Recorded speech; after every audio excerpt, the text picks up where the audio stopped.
Yurtdoshlarimizdan biri haqida tayyorlangan lavhani birgalikda ko'ramiz, efirga uzatamiz va lavhani kayfiyatdan birgalikda bahramand bo'lamiz. Marhamat.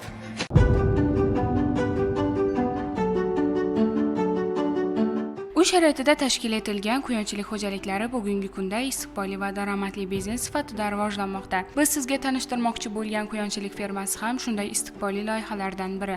Mazkur xo'jalik yaqinda o'z faoliyatini boshlagan bo'lsa-da, qisqa vaqt ichida yaxshi natijalarga erishildi. Ferma hududida turli zot va nasldagi quyonlar parvarish qilinmoqda. Har bir quyon uchun alohida qafaslar tayyorlangan bo'lib, ularning oziqlanishi, tozaligi va sog'ligiga alohida e'tibor qaratiladi.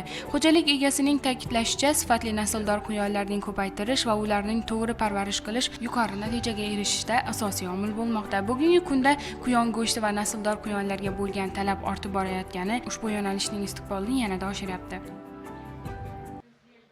Başında 2 quyondan başladik. Qiziqish bilan hozirgi ravishda yana 4 oydan beri bakamiz. Bir 30dan ziyod quyonimiz bor. Dükanlara shu Xorazm bo'yicha go'sht tarqatish niyatim bor. Sababi bu yanda vodiy taraflarda go'sht yo'nalishi bor.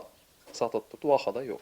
Go'shti foydali. Tikilmaydi, o'zining foydasini asta-asta ketaytirish niyat bor. YouTube'da qo'yib ko'rsatib beramandan shu 2 quyondan boshlandi. 4 oyda yana 40 quyona bordi.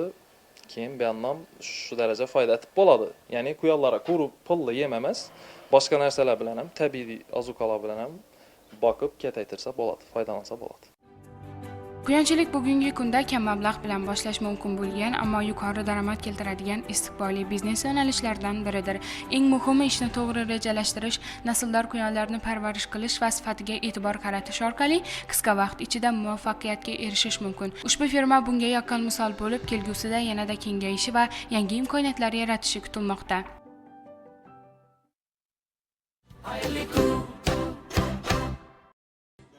Qadrli